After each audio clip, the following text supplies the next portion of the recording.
Today is going to be one of those awkward and difficult topics, but inshallah, as usual, will be a benefit, inshallah ta'ala. As you're all aware, the situation in Syria is becoming quite difficult right now, and our du'as are for the people of Syria. My job here today is not to be a political analyst, but to teach you some facts that you should know about that region, and in particular, the reality of the sectarian differences that are taking place. So today, inshallah ta'ala, I want to introduce to you one of the most fringe, bizarre movements of our faith. And it is of practical relevance because this movement is in charge of the land of Syria. And I mean here the group that is known as the Nusayris or the Alawites. Now my goal today is not to fuel the fan of sectarianism. I have always been a vocal critic of sectarianism, and I remain a critic of violence. We should not be hurting one another even if we have different interpretations of Islam. But we cannot change the fact that there are many sectarian elements taking place in that land. So today's information is really for just knowledge purposes. As for actual, sectarian warfare going on, I have always been opposed to this. But the fact of the matter is, when you bring in sectarian politics and when you have people being killed, it is understandable they're going to stand up and defend themselves, right? So with this disclaimer, today's topic is going to be about who is this group? What is this group that call themselves the Alawites, the Nusayris? We begin with a brief introduction. We're talking about one of the strands of Shia Islam. Now, Shi'ism is a very complex and very nuanced spectrum. It begins from something very close to Sunnism and it works its way all the way out to the fringe. And the movement that is closest to Sunnism is, for example, Zaydism. This is the very closest movement. And Zaydis are in Yemen, and Zaydis are in that awkward spectrum where the Shia consider them Sunni and the Sunni consider them Shia. I'm not joking. Zaydis are smack in the middle. The Sunnis consider them to be the beginning of Shi'ism. And the other Shia say, no, you're the end of Sunnism. So they're in that middle. We'll talk about Zaydism maybe another day. The next movement after Zaydism is the famous largest group of Shi'ism called Twelver or Imami Shia. And these are the ones that believe in 12 Imams. These are the ones that are predominant in Iran and other places. And this is the largest demographics of Shia Islam. Zaydis are very small, less than 5-10% of Shi'ism. 12er Shi'ism is probably 80% of Shi'ism. You move on one more, and then you get Ismailism. And Ismailism is probably another 7-8% of Shi'ism. So Ismailism is another strand called Seveners, and for the Indian Pakistanis, you know them as the Bohra or the Aga Khanis, Nizaris. For the Arabs, there's a Duruz strand, very, very small strand. All of this is Ismailism. Then you move to the other. Now we're talking about the most fringe. That's our topic for today. And this movement actually goes back to an ancient movement called the Gulat movement. The Gulat are literally extremists. Now, I'm not using this term. The term Gulat is used by both Sunni scholars and 12er Shi'i scholars. This is the key point here. The term Gulat al-Shia is not something I am inventing in this year. The term Gulat al-Shia goes back to the first books ever written about Islamic theology from both Sunnis and from Shia, 12er Shia, Imami Shia. The Imami Shias, for example, one of their great scholars, An-Nawbakhti, and also Al-Qummi and others, they have Firaq al-Shia, they have an entire book about Tashayyur. And they have a category called Gulat, the extremists. They call this group the Gulat. This isn't coming from me. We also call them the Gulat. What is the main distinction between the Imamis and the Gulat? The Imamis, the 12ers, and for the record, I have said this very clearly, I don't agree with their theology, but I also don't agree with the notion that we all consider them to be kuffar. No, they are Muslims with creeds that we believe are heretic or deviant. Bid'ah we call them, right? But they are within the fold of Islam as a default. And I am public about this and I will defend this. If anybody wants, we can talk about this. As a default, we're not talking about specifics if they have a bizarre ideology, a particular person. As a default, Imamis, 12ers are within Islam. And I have always been against any type of violence or sectarianism between our two strands. The Imamis consider this strand to be Gulat. What is the distinction? Imamis say that Allah subhanahu wa ta'ala wanted Ali radiallahu anh to be the Khalifa after the Prophet sallallahu alaihi wasallam and his descendants. This is their belief. The Gulat go more than this. The Gulat say that aspects of divinity are in the Imams.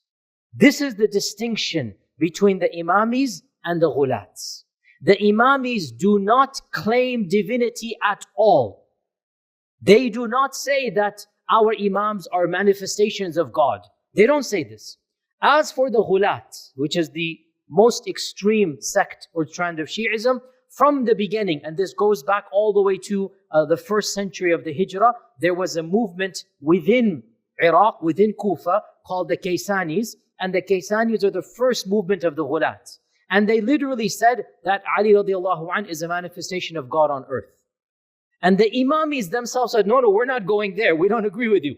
That is called the Gulat. Now, make a long story short, the only Gulat sect that remains in our times is the sect we're talking about today, and that is the Nusayris. What is the main characteristic of the Gulat sect? Number one, we'll mention three things. Number one, all of the Gulat sects, they claim that the Imams have aspects of divinity, or they are manifesting Allah on earth, or they are Allah on earth. One of these things. All of the Gulat sects. There's something of divinity in the Imams. Number two, they say that the ruh of the human does not go back to Allah and become resurrected. There is no heaven and hell. Rather, the ruh transfers to another body like the Hindus believe, like the Buddhists believe. This is called tanasukh al-arwah. It is called the transmigration of the soul. So the Gulat movements do not believe in Qiyamah. They do not believe in Jannah and Nar.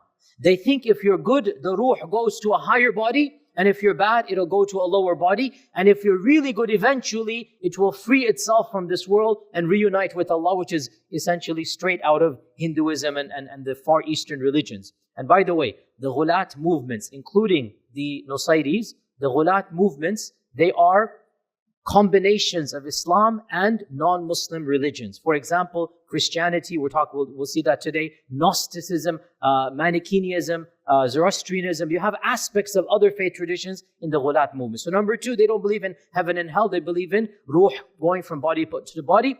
And number three, none of the Gulat movements follow the physical laws of the Sharia. They interpret the Sharia to be in a mystical manner. There is no salah, there is no zakah, there is no siyam, there is no hajj, there is no tilawat al-Quran, there is no ibadah that we recognize. So the Gulat do not have any aspects of our ibadah. Now, as I said, the Gulat were many movements. In our times, the main movement that remains from that is the Nusayris. It is the Alawis. Now, firstly, a terminology. Nusayri or Alawi. For 1,360 or 50 years, they were only called the Nusayris. That was the movement's name. There was no other name. In 1920, one of their intellectual leaders, a pan-Arab socialist nationalist, a very famous person, Ghalib al-Tawil, he wanted to bring the Nusayri movement closer to mainstream Islam, at least sociologically, not theologically. He wanted to make other Muslims consider his strand to be similar to Islam. So he started calling his own movement Alawi. We are followers of Ali. We have things to do with Ali. We are Alawi. We are people of Ali. So the term Alawi only goes back 100 years, literally 1920. Before this time, the term Alawi did not exist. And the movement adopted the term Alawi so that the notion is they are Alawi, followers of Ali. There's an Alawi association with us, right? There's a Sufi tariqah called the Ba'alawi order, which is a mainstream Sunni tariqah, Sufi tariqah. So the Alawi is a term that is common in Muslim circular. So they adopted it. Why? To make this notion that we are similar to everybody else. So we actually use the term Nusayri because that's the classical term. Where did the term Nusayri come from? Now, and how many are they? The Nusayris are probably around 1.7 million, 1.6 million, and the majority of them are in Syria, a smaller amount in Turkey and in Lebanon. but the majority of them are not only in Syria, but in one province of Sham of Syria, which is the coastal region of Latakia. This is the coastal region of Syria, and that region is 70% Alawi. That is a concentration in that one small, province. This is where the majority of Alawis are. And we're going to come later on to the fact that 60 years ago, one of their military members, Hafiz al-Assad, overthrew the government and took charge. And so he instituted the entire government to be from his own tribes and his own background. Currently, the Syrian regime is around 75% Alawi. The bureaucrats, the politicians, the generals, the military. So even though in the country, they're less than 10%. In the military and the politics, they're 75%. So understand this point. In the country, they're a minority. But in the ruling party, they are 3/4. They are the majority. They are the default. And they are the ruling family. And they used to have their headquarters in Latakia. Now their headquarters is in Damascus because of the ruling family over there. Why is it called Nusayris? It is called after its founder, and that is Muhammad ibn Nusayr. Muhammad ibn Nusayr. Now we have to go back 1,200 years. A little bit of Shia history over here. You're probably aware that the 12 Shia believe in 12 Imams. The 12th Imam is a hidden Imam for them, right? The 12th Imam for the 12 Shia is a hidden Imam. Now, the 11th Imam, Hassan al-Askari, had a disciple by the name of Muhammad ibn Nusayr. So Muhammad ibn Nusayr is a student of the 11th Imam, okay? And the 11th Imam died a very young age, in his 20s, and he was not married and he did not have kids according to Sunni historians. According to Shia historians, he had a secret milk yamin, a slave girl, and so he had a legitimate child, and that legitimate child was taken and hidden, in one of the caves of Iraq. So that is the 12th Imam, Muhammad ibn Hassan al-Askari, the Ghaib Mahdi Imam. Sunni historians never believed this child existed. We don't believe it's a true story. He died a single man. He doesn't have children. That's our version of events. Now, the death of the 11th Imam is a big crisis in Shia history. Why? Because the Imam died and doesn't have a son. What's going to happen? So we believe, and I know that 12 Shias don't accept this, we believe the 12 Shias invented a hidden Imam. We don't agree with this. But how about the other Shia that don't believe in this? This is where Muhammad ibn Nusayr comes along. And Muhammad ibn Nusayr invents a new theology, a new ideology, which eventually becomes Nusayrism, right? So Muhammad ibn Nusayr began claiming that the 11th Imam is a manifestation of God, and he, Muhammad ibn Nusayr, is the bab or the door to the Imam. And so he begins preaching a new ideology. In fact, when Hassan al-Askari died, the Shia movement split into 15 firqas, 15 strands, because it was a crisis when the Imam dies. One of those strands becomes 12er Shi'ism, another strand becomes Nusayrism. So here's a key point. Nusayrism and 12er Shi'ism, they go back to the same strand. Nusayrism is not a part of Ismailism. Nusayrism broke away from 12er Shi'ism, and it retained some of the original teachings of the Gulat movement. So, long story short, Muhammad ibn Nusayr began preaching a message. One of his students, Abu Abdullah al-Husayn ibn Hamdan al-Khasibi, was one of the main architects of the theology. Al-Khasibi's grandson, Maymun al-Qasim al-Tabarani. These three names are the main names you need to be aware of. Al-Khasibi and his grandson, al-Tabarani. They were the ones who fled to Syria and began preaching to a small group of Christians in Latakia. So it was these Christians who converted to their version of Islam, and those descendants are what we now call Nusayris. Okay? So it was Al-Khasibi and his grandson who fled because they were exiled by the state. They were not allowed to preach. So they fled to their regions far away, and they fled to these coastal towns, and they converted the non-Muslims there to their version of Islam. Generally speaking, people do not convert to a Nusayri theology. They're not active in preaching. And here's another key point. Nusayrism, like all of the Gulats, Nusayrism does not teach its own followers their theology. Its own followers are not taught what it means to be a Nusayri. Rather, there's a hierarchy, and a few of the select elites, the khassa, a few of the elders are chosen by the elite to teach their theology to. The rest are left, they're called Amma Awam. The rest are left in darkness. And it is forbidden for a Nusayri to tell non-Nusayris about their beliefs. Their books are not printed. Their ideology is not public. They don't have seminaries. They don't have shuyukh that go study. It is simply handed down in their very elite circles. Not even the average Nusayri can tell you what they actually believe.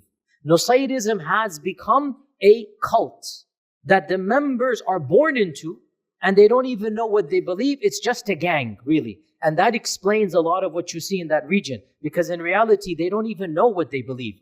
And it's only been recent where non-Muslims who are intrigued, they've tried their best to uncover their books, they've tried their best to find their manuscripts, and modern, the Western Academy has actually done a great amount of research in what they actually believe. But the problem comes, what they believe is only amongst the khassatul khassa, they're elite. The average Nusayri is not capable, nor is he allowed to tell you what they actually believe. This is one of the ironic things of their faith. They're not even taught their faith. And they're told to just follow their traditions and elders. And the actual beliefs are not something that the average Nusayri would know. But we know this because plenty of research in the last 150 years has been done by non-Muslims. And here's an interesting story as well in this regard, that they are so secretive in this regard that by penalty of death, they will kill anybody who reveals their religion. And what happened was in the 1860s, 1863, a Nusayri converted to Christianity because the French came to Syria at that time. They began preaching Christianity. So a Nusayri by the name of Sulaiman al-Adani converted to Christianity. And he fled from his region. And he took some of the books. He was one of the elders, one of the khassa. He took some of the books and he wrote an exposition of the Nusayris. He exposed the Nusayris. And this book is called Al-Baqura al-Sulaymaniya. Al-Baqura al-Sulaymaniya. Actually, I have a copy of this and I approved this book. It's a difficult book to acquire, but it is available if you search for it. So it is called Al-Baqura al-Sulaymaniya. This is in 1863. He wrote this book. And he describes his own experiences, his own beliefs. He describes his own rituals in which he participated in. And he was one of the first people 130 years ago to expose the reality of what Nusayris believe. And he mentioned that as a part of their salah, they drink wine. Their rituals, they drink wine, which is a Christian notion. They believe the blood of Hussein is in that wine, just like Christians believe the blood of Jesus. Literally, you see Christianity over here. As a part of their ibadah, they're drinking cups of wine. And he mentioned as well that they believe in the divinity of Ali and other things of this nature. The Nusayris convinced him to come back on some family issue and whatnot. They convinced him to come back. He came back to that land and they literally pounced on him, cut him up, burnt him alive to make an example that you don't dare expose our secrets to other people. There's a famous incident that took place where he was literally coaxed and tricked to come back and they executed him. Now, what is some of their beliefs? What are some of their beliefs? So we said already the name Nusayri goes back to Muhammad ibn Nusayr. What are some of their beliefs? I'm sorry, I'm going to really confuse you guys because the beliefs are not simple for us to understand. They are Gnostic, they are Manichaean, they are Zoroastrian, they are not Islamic. And you have notions of Christianity. So one of the things they believe, Trinity. They believe in a Trinity. They believe in three manifestations of God. And they call it Al-Ma'na, Al-Ism, and Al-Bab. Sorry to confuse you, this is the reality. Al-Ma'na, Al-Ism, and Al-Bab. And they believe Al-Ma'na is the original, Al-Ism is the manifestation, and Al-Bab is the door to get to both of them. And in this case, Al-Ma'na, which is the original, is, now listen to this carefully, is how Allah manifests Himself on earth. Allah shows Himself through the Ma'na. And the Ma'na chooses the Ism, and the Ism and the Ma'na both then have created the Bab. So the Ma'na and the Ism are both uncreated like the Father and the Son. The Ma'na and the Ism are somehow both divine. So there is this type of Trinity over here in this regard. And every generation has this type of Trinity. They believe in the repetition of history over and over again. So in the time of Adam and Seth and others were there. In the time of Yusha, in the time of Musa, in the time of Isa, and then in the time of the Prophet ﷺ. Now we have the same Trinity here. And here is where it gets completely Gulat. The ma'na, according to them, is Ali, the original. The ism is Muhammad sallallahu alaihi wasallam, and the bab is Salman al-Farisi. So it is as if the ma'na chose the ism. To be very simplistic, Ali radiallahu an, according to them, is a manifestation of Allah. He chose the ism, the Prophet sallallahu alaihi wasallam, and the both of them then created the bab, Salman al-Farisi. This is their trinity in this issue. Now, once again, the point being, simplistically, we say they're saying Ali is God. And perhaps that is the belief of many of the awam. But technically, and I'm trying to be technical because I don't believe in stereotyping, technically what they say is that the body of Ali has personified the reality of God on earth. They don't say, at least they're scholars, they don't say that Ali is walking God. They say Allah tajalla fi surati Ali, right? That Allah has manifested Himself in the form of Ali radiallahu anhu, right? And one of them says, I'm sorry, this is all kufr here, but I have to teach you this. I'm not naqiru kufr laysa bi kafir. I just remember this point, okay? I'm just teaching you what they say.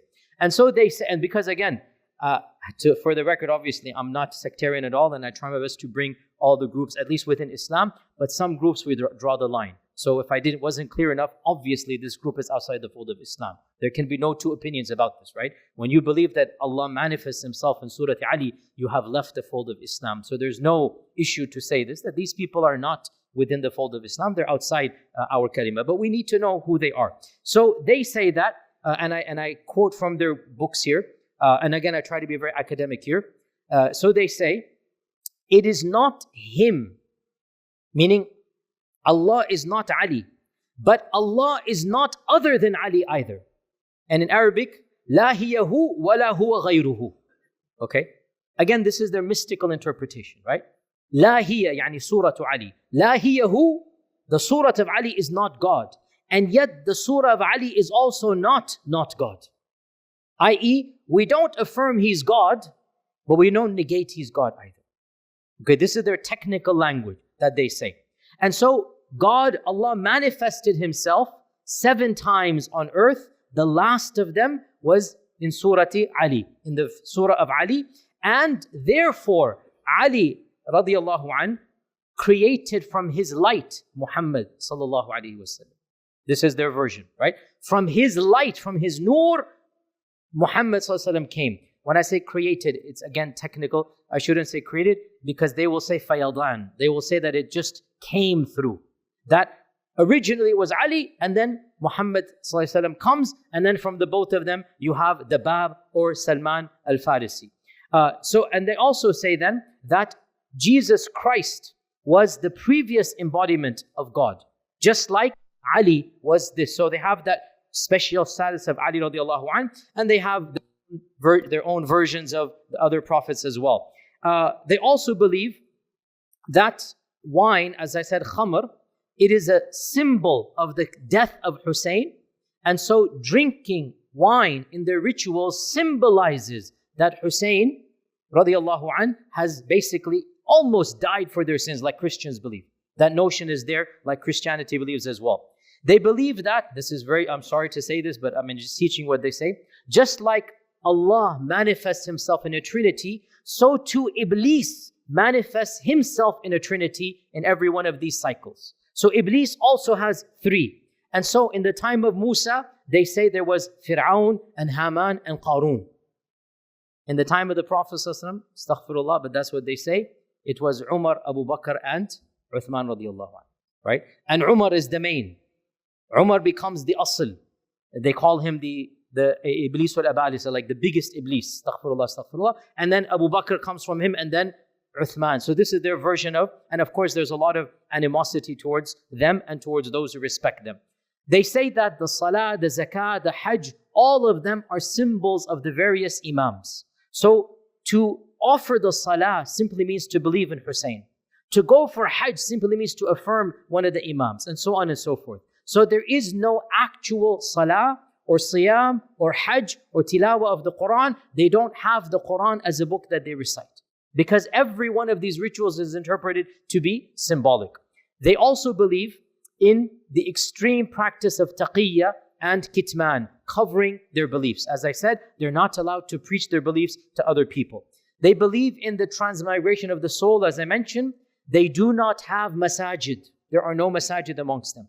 And their rituals are done in the homes of their teachers, of their shuyukh, they call them, right? The rituals are done in the homes of the elite, and only men participate in the rituals. Women do not have any teaching. Women do not have any rituals. Women have no idea of their beliefs. They are not, now this has led to the accusation that they think that women are not human or don't have souls. As far as I'm aware, I wasn't able to find this phrase, but for sure, they don't view women to be worthy of rituals and worthy of teaching. So women are excluded from all ceremonies, and women are excluded from all teaching. And as we said, only a small group amongst them, they're called the khassa, are taught their theology and become leaders. The bulk of them, 80-90%, they remain amma, juhal, they are not taught. And the durus are similar to this, by the way, they have a similar notion. Now, what is the stance of the 12er Shia with regards to the Gulat? Here we find an interesting point. For most of Islamic history, the 12er Shia considered the Gulat to be kuffar, or at least extreme heretics. And great Shi'i scholars, such as Al-Majlisi, Al-Baqir Al-Majlisi, such as Al-Tusi, these are classic icons of the 12er Imams. They said the Alawites or the Nusayris are outside the fold of Islam, or they are, Ahl al-Bid'ah, very, extreme people. We don't view them as being correct. However, in the last 50 years, this has now changed.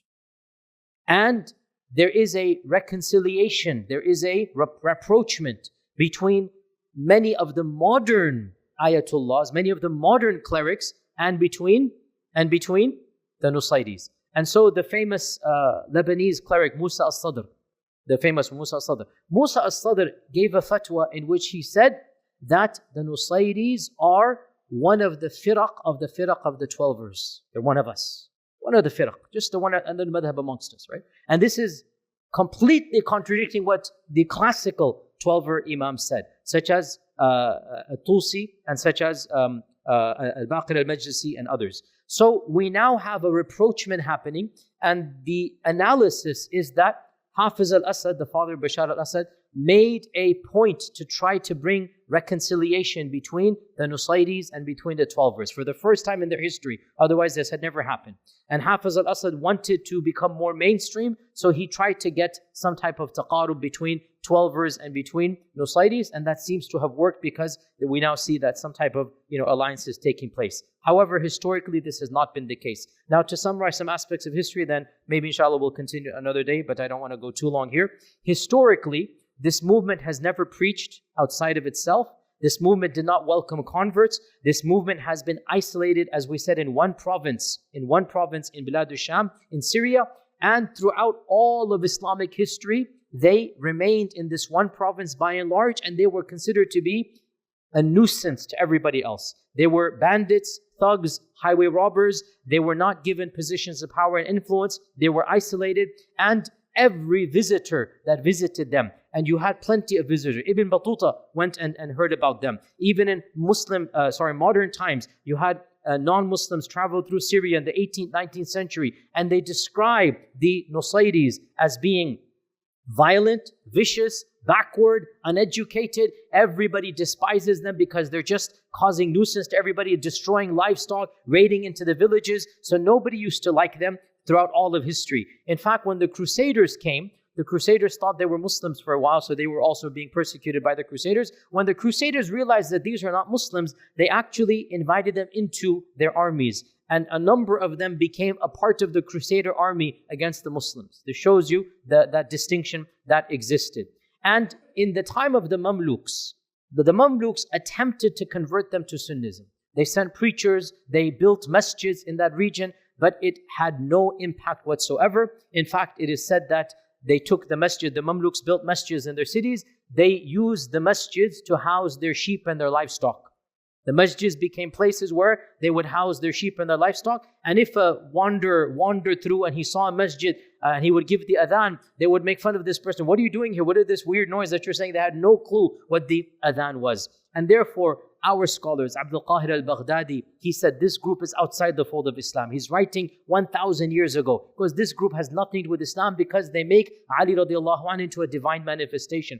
Ibn Taymiyyah was asked about what is the verdict of the Nusayris. And Ibn Taymiyyah said, the Nusayris famously remarked, أكفر من اليهود والنصارى. They have more blasphemy than even Jews and Christians. Jews and Christians are more rightly guided than these people, he's saying. Like, they have such deviant beliefs. And he said they cannot be considered Muslim. You cannot marry them. You cannot eat their dhabiha. They have nothing. They don't pray. So Ibn Taymiyyah actually was, fairly well aware for the people of his time, even though he didn't have access to their books. Yet he described in somewhat accuracy, and he considered them to be outside the fold of Islam. And he said they are a bigger threat to the ummah than the Mongol invasion. This is Ibn Taymiyyah's famous fatwa. He said they are a bigger threat to us than the Mongols who are invading us. This is a group that is a worse animosity to us.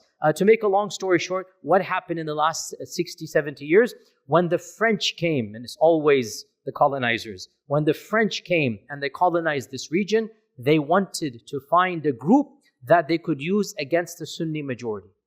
And so they began rallying to the Nusayris. And they did the same to the Duruz, by the way. The Duruz is another group, maybe we'll talk about them another day. So the Nusayris, they began educating them and they began conscripting them into the army. The French, they began giving them elite military training, elite weapons that they didn't give to the Sunnis, because they knew that the Nusayris hated the Sunnis. And they knew the Nusayris could be used against the Sunnis even though they're a minority. And so the French transformed this group to become a militia, to become a well-equipped training militia. Thus, when World War II finished, who had the weapons, who had the training, who had the army, it was the Nusayris. Long story short, they were the ones who then overthrew the ruling parties, and one amongst them, a young lieutenant by the name of Hafiz al-Assad, he was a part of the overthrowing group in the 60s, and then he did a coup amongst his own group, and he overthrew his own friends in 1970, and in 1970 he declared himself to be the leader and the president, and this was a shock because they're a minority, and they were a despised minority. But in 1970, he declared himself to be the ruler of Syria, and he was a very brutal, all the Syrians know this, all the people know this, he was a very brutal dictator, did not allow any type of dissent, a very secret military police force, and in his reign, his group, the Nusayris, were given the dominance in the land, and then of course his son has taken over, as you're aware, and now we have this reality going on here. So to conclude, the Nusayris are the most extremist Shiite interpretation in all of human history. There's nothing beyond them. They are the most extreme. And I don't like to say this, but there's no way to say this. Really, the fact of the matter, we have to draw lines. And this group is outside those lines. There's just no way else to say this, right? Even if we don't want to preach violence, that's a separate thing altogether. We have to speak factually. Once you say that God manifests himself in a human being, khalas, there is no kalima. There is no, once you have no salah, no zakah, no hajj, no Quran, what do you have left, right? So yes, we have to draw lines, as I said multiple times, and so this group is beyond those lines. And even if we consider them outside the fold, had they remained in their province and done what they've done, we would not want to hurt them, and they don't want to hurt us. But unfortunately, what has happened is this movement has been violent, this group has been tyrannical, this group has destroyed its own country, and so what has happened is happened, and that's a political analysis beyond the scope. My goal today was to explain to you who this group are and what they believe, and we ask Allah subhanahu wa ta'ala to protect the brothers and sisters that we have in Syria, our Sunni brethren there. We ask Allah subhanahu wa ta'ala to allow tyranny to be overthrown, to justice to prevail, and to protect all the innocent lives of that region. Jazakumullahu khair. Assalamu alaikum wa rahmatullahi wa barakatuh. فيا ذلي ويا خجلي إذا ما قال لي ربي أما استحييته تعصيني ولا تخشى من العتب وتخفي الذنب عن خلقي وتأبى في الهوى قربي، فتب مما جنيت عسى تعود إلى رضا